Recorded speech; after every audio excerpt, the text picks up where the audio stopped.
Hi, welcome back. It's Wednesday for you, anyway. All right, so what we're going to talk about today is we're going to talk about blood. Cool, fun fact. God knew all about blood before people did. I know it's not surprising, but for some people it is, I guess. So in Leviticus 17:11, God wrote, "The life of the flesh is in the blood." Okay?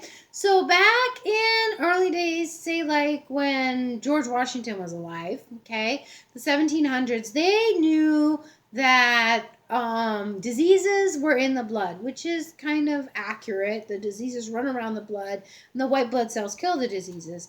But they felt that if they let out the bad blood, that it would make the person better. But if they had read Leviticus 17:11, they would have found out letting out all the blood is not a good thing because that's where the life is. Okay? So George Washington might have lived longer had his doctors been reading Leviticus 17:11. All right. So blood. Everybody has blood. Okay? So adults are supposed to have 5 quarts of blood in their body. They need a minimum amount in order to live. If you have too little blood in your body, you can actually end up dying from a lack of blood. God actually saved my dad. He had an autoimmune disease where his body was killing his own blood cells, and he drove himself to the ER, and they said he only had 1 quart of blood left, which is pretty amazing because he should have not been living anymore with that little bit. But God sustained him, and they had to do all kinds of like crazy transfusions on him. But his was really hard because it wasn't the blood type that was a problem, because my dad and I have the same blood type. But he had a bunch of like antibodies on there. He had other stuff that was going on because of his body attacking its own blood and killing off all the blood cells. So like the capillaries were exploding and stuff. It was really bad. But anyway, so it was very hard to find a donor because of all those things. So eventually they did find a donor, and my dad's still alive today, as you know. So, but he spent a while in the hospital. It was pretty scary, and the doctor said it was only God that allowed him to drive himself to the emergency room, allowed him to still live with only like 1 quart of blood in his whole body. So God still does miracles today, guys. That's one of them. All right. Blood has 3 jobs, okay? So the first one of the jobs that blood has is to keep our body temperatures at the same temperature. Okay, remember we're warm-blooded creatures, so our body temperature does not based on the surroundings, it's based on our blood going through our body. Okay, remember we talked about when we get hotter that the blood vessels come up toward the surface of the skin so that it will cool it down. When we get colder, the blood vessels go down further in so that it keeps us warmer. So the blood regulates our body temperature. Excuse me. Blood also transports nutrients and oxygen to all the cells in our body. Without the blood doing that, our cells would die. And again, we talked about if enough cells die, people die too. Or living beings die as well. Yes, animals too. All right. And it's also a defense to protect us from infections. Okay. So the white blood cells, that's their job. That's what they do. They protect us. They find these infections. They attack the infections. Remember we talked about how a fever is when your body is working hard at producing white blood cells to kill off whatever infection you have within your body, be it a bacteria or a virus or whatever it might be. Okay? All right, so blood is what we're going to talk about first. So blood has 3 parts to it. It has actually it's 4 parts, sorry. The plasma, the platelets, the red blood cells, and the white blood cells. Okay? And that's the 4 parts of everybody's blood. If you don't have those 4 parts, there's a problem. Okay? And there's things that can be done for most of the problems, but those are the 4 parts of healthy blood. So let's look at plasma first. Plasma reminds me of cytoplasm. So plasma is the liquid that all the other parts of the blood are floating in. Okay, so it's a clear yellowish color liquid that the platelets, the white blood vessels, and the red blood vessels are floating in. It keeps them moving. Okay. There was something else I wanted to say about it. Just a second. Let me see. Oh, yes. That is mostly made of water. Okay. And plasma has the ability to dissolve things that you need in your body. So the things it can dissolve is sugar, proteins, and nutrients. Okay. It dissolves it to help the body to absorb those things. Pretty cool. I don't know how anybody doesn't think God created us. It's amazing. Okay? So like I said, the red blood cells in those, they float around in the plasma. It's really fun. So let's look at red blood cells. Each item in your blood has a specific job. And those jobs are very important. God created them to do those jobs to keep you healthy. Okay? So we're going to look at each part of our blood to discover how God uses those to keep us healthy. So first we talked about the plasma. The plasma that floats it all around. I keep thinking about platelets. We'll get there later. They don't float. They stick to things. Anyway. All right, red blood cells. So, blood is made in your bone marrow. Okay, you have bone marrow in your hips.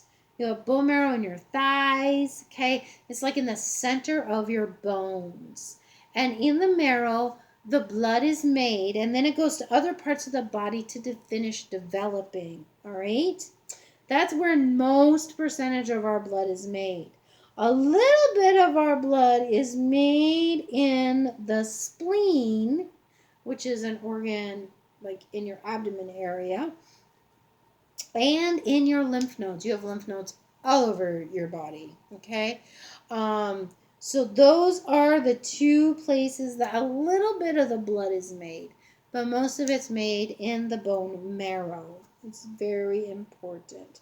When people have like leukemia and they need a bone marrow transplant, that's where they have to get it from somebody from their hip or from their thigh, and then they inject it into the person who has leukemia to help the body start producing healthy blood cells, because leukemia is cancer of the blood, and so that's a way that they treat leukemia, okay, to help the body. All right, red blood cells carry oxygen, okay? So red blood cells are concave on both sides. Remember we talked about concave being indented, right? Okay, so they're concave on both sides so that they can hold a lot of oxygen, and the shape allows them to be able to travel through the veins and the capillaries without bursting. If they were a solid shape, then they would not be able to fit into microscopic capillaries, and they would burst and lose all their oxygen, and it would not help us at all. So God created the blood cell to have concave on both sides so that it can get through those tight places without bursting. Okay? As they go through, not only do they give the cells oxygen, but they also pick up carbon dioxide from the cells. So they are compared to a bus because they're dropping off and picking up. And that's what buses do, right? When you're traveling around, you see the bus. And you see them stop at stops, and they drop some people off and other people get on. So that's why they compare it to a bus. Because as the red blood cells are going around the body, they're picking up oxygen and dropping off carbon dioxide. Now, there's a difference though. Your blood is moving all the time. There are no stops. It doesn't stop and pick up or drop off. It drops off and picks up as it's moving along, because blood never ever stops moving. Okay, if it does, there's a problem. So in a healthy person, blood continues to move constantly. Okay? I'm just seeing where I am in my notes. Yeah. So that I don't miss anything, because I want to make sure that this review is full of everything that you need to have. All right. So when the red blood cells get to your lungs, all they do is dump all the carbon dioxide. So they're picking up carbon dioxide through your body, through your toe, through your leg, through your arm, through your fingers. But once they get to your heart, they dump all that carbon dioxide off and you breathe it out. Yes. And they pick up all oxygen. And then they go through the body again, dumping off oxygen, picking up carbon dioxide, get to your lungs, dump all the carbon dioxide, pick up all the oxygen, and go again. Okay? So they're like a little Energizer bunny that just keeps going. Okay? So he dumps all of it when he gets to the lungs. There's 100 million blood cells produced every minute in your body. Can you believe that? 100 million. Because like every other cell in your body, it gets old and it dies off or deteriorates. Okay? So it doesn't mean you as a person are getting old, although that does happen too. But your cells in your body are always making new and dying off. Okay? So red blood cells are no different. They're doing their job. I mean, imagine they're picking up, they're going off, they're picking up, they're going off, they're picking up, they're going off. And eventually they get tired and wore out. Yes? And so your body is always making new blood cells all the time. So they're making about 100 million blood cells every minute, which that's what the book said, but that seems like a lot to me. 100 million. Wow, that's like amazing. So the blood cells live about 120 days each one, okay? And then they start to like break apart and stuff. And then they actually get recycled. God thought about recycling before people did. So he actually uses parts of those, created our body to use parts of those blood cells that are dying and deteriorating to make new blood cells. It is amazing, God. He is just an amazing creator. Amazing. Okay? So, a disease that you can have, besides like leukemia, which is really bad cancer of your blood, you can also have something called anemia. So I have two daughters that are chronically anemic, is what they call it. So their body does not make enough blood cells. So because they don't have enough blood cells, there's not enough oxygen in their body to keep them as energetic as other people will be. They have ebb and flows where they do better and then not, and then do better. But for whatever reason, their body just doesn't make as much red blood cells as other people's bodies do. But they're perfectly healthy. Nobody knows why this happens. But they get kind of tired sometimes. They take iron to help with that and stuff. Okay? All right. Let me make sure I did everything about anemia. Just a second. Yes. Okay, so hemoglobin. I just like that word. It's a fun word. Hemoglobin. Hemoglobin. All right, hemoglobin is a protein that is inside each blood cell. And oxygen actually attaches to that hemoglobin. And the hemoglobin is what gives red blood cells the red color. Pretty cool, huh? There's 250 million hemoglobins on each red blood cell. It's crazy, crazy. But yes, 250 million. So there's 250 million places that oxygen can attach to in a red blood cell. But hemoglobin does not just have oxygen attached. It also is where the carbon dioxide attaches, okay, to the hemoglobin. It can carry, even though there's like 250 million of these, it can only carry 4 oxygen molecules and 4 carbon dioxide molecules. So even though there's 250 million hemoglobin molecules on a red blood cell, it can only carry around 4 oxygen and 4 carbon dioxide molecules. Okay? So now we're going to talk about carbon monoxide, which is totally different, and how it can affect your red blood cells. So carbon monoxide will attach to the hemoglobin where the oxygen should have attached, and it prevents the oxygen from attaching. So it's like a low ball, and then you can't attach anything else there because it's already there. Okay? The carbon monoxide. Carbon monoxide comes from unventilated burning of things. So, like if you lived in a place that was cold and you have heat, when you burn the heat, the fuel gases need to go off into the atmosphere. So it usually goes up a chimney. When you have a car and you're driving the car and the gasoline is burning inside the engine to give you the energy, that all goes out your tailpipe, okay? All of those things are carbon monoxide. Now, something goes wrong and you start breathing in too much carbon monoxide because your chimney's clogged, which happened in my family when I was a kid, then you can all get something called carbon monoxide poisoning.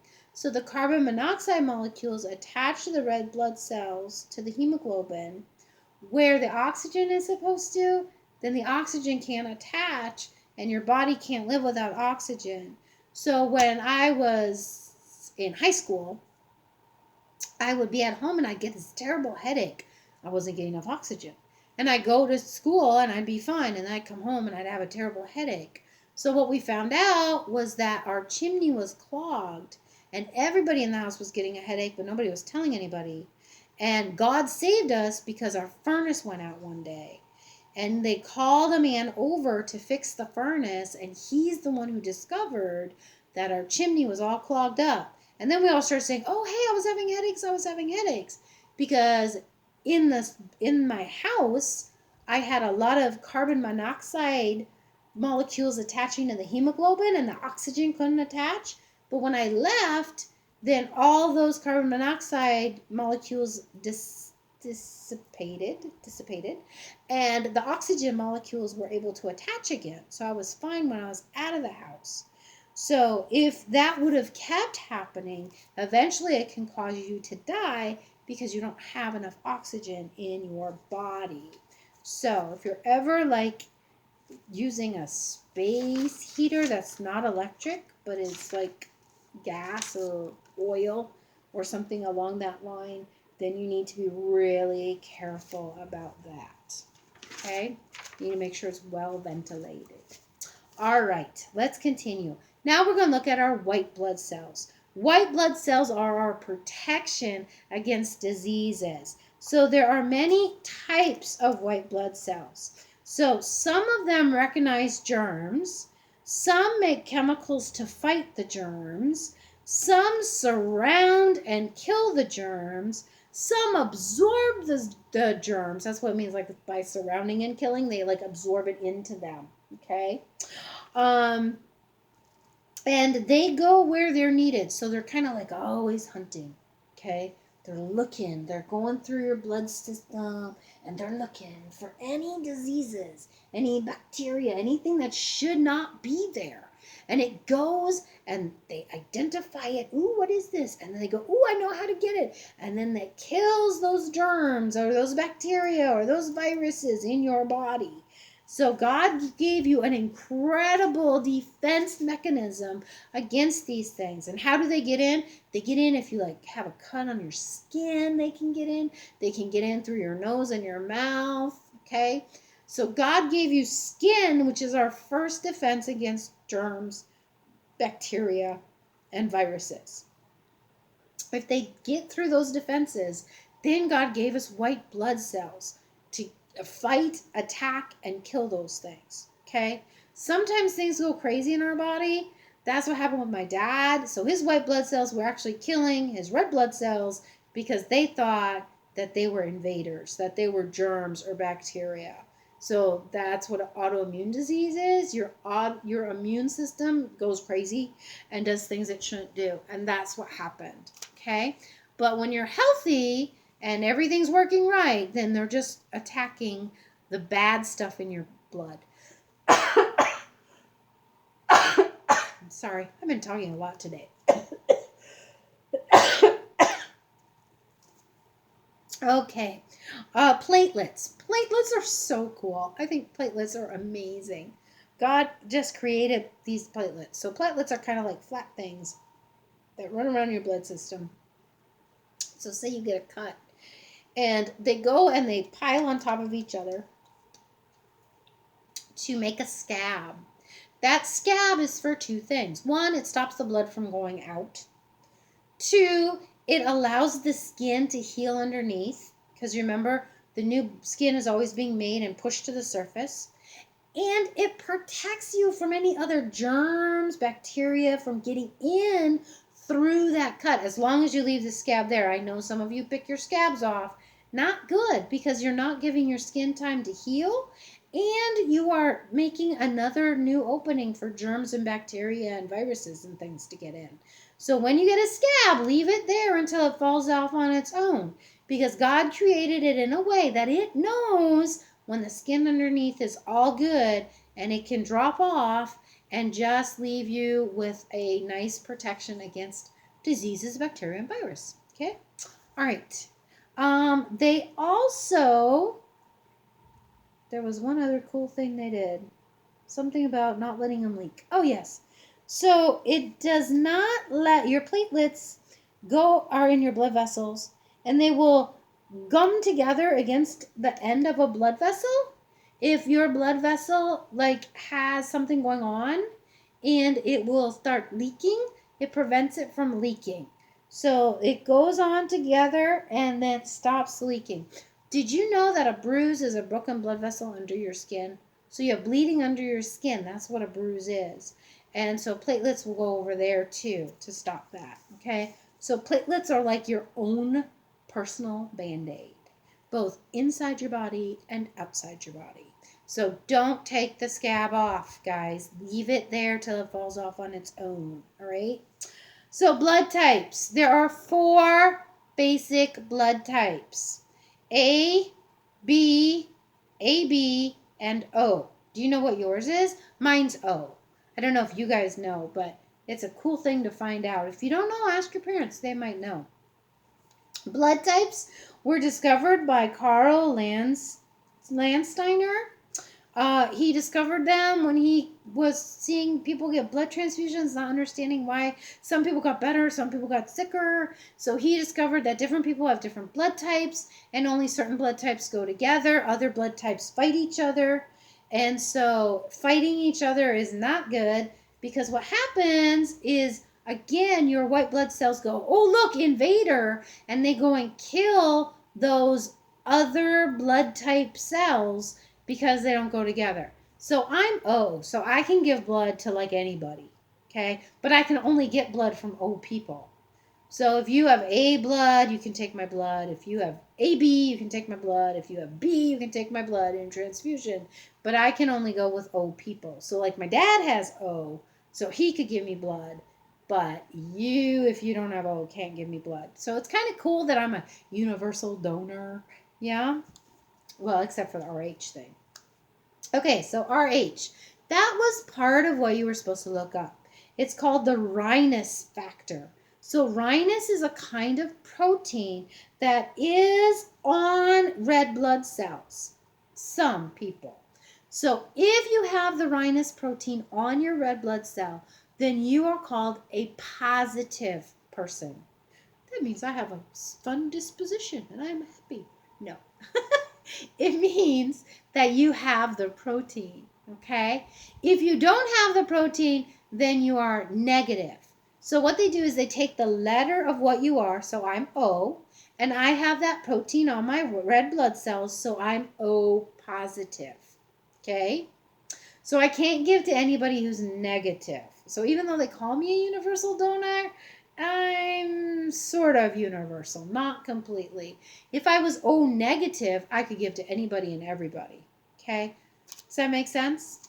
All right. So the only time you really got to worry about it is in blood transfusions, or if you're pregnant and both you and the baby don't have the same positive or negative. If one has the protein, one doesn't, that can become a problem. But there's things they can do to fix that, so it's no big deal. Okay.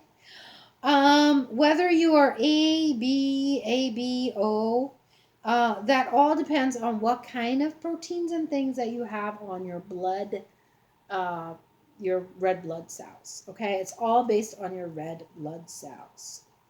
Okay. Oh, again, I thought this was so cool. So they're trying to make artificial blood. As far as I know, they've been trying to make artificial blood for a lot of years. And the artificial blood thing does not work. It has bad side effects. So they're still working on trying to recreate what God already created, which is the blood vessels. I think that's so cool. So there was an African American scientist named Charles Drew. And before Charles Drew came along, you could not store blood for more than a couple days. Okay? So you still can't store blood for like forever, but it's longer now. So Charles Drew, during World War II, was trying to figure out a better way to store blood that you could store it longer. And he figured out that if you took the plasma away from the red blood cells, if you separated those things, that the blood would last longer. And so what they do is when they take your blood, they separate those things out. And then if, say, a car accident person comes in and they need blood, they mix them back together and give that person the blood. That's pretty cool. I thought that was pretty cool. All right. Because of this discovery, a lot of people, a lot of soldiers were able to survive because they were able to send the blood, they were able to mix the blood, they were able to give the blood. It was pretty cool. So blood donation is important because if you get really sick or hurt, have operations and things, you need to have that blood on hand. And it does not store forever. So they do need to eventually throw the blood away because it's no good anymore. So that is why it's good to give blood. Okay? So this is our whole blood talk. Wasn't it exciting? On Friday, you're going to watch a video called The Newton's Workshop Germinators. It's all about how your white blood cells work, but it's presented in a fun way. And so please watch that.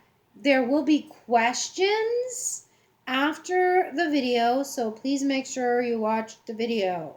Okay? It's just to show me you watched the video. If you watch it, you should be able to answer the questions. Okay? You're also going to do on Friday activity manual page 201 and 202. Okay? If you have time tonight, you want to do that, that's fine because this is just our review. And I will see you Friday. Have a great day. Bye, guys.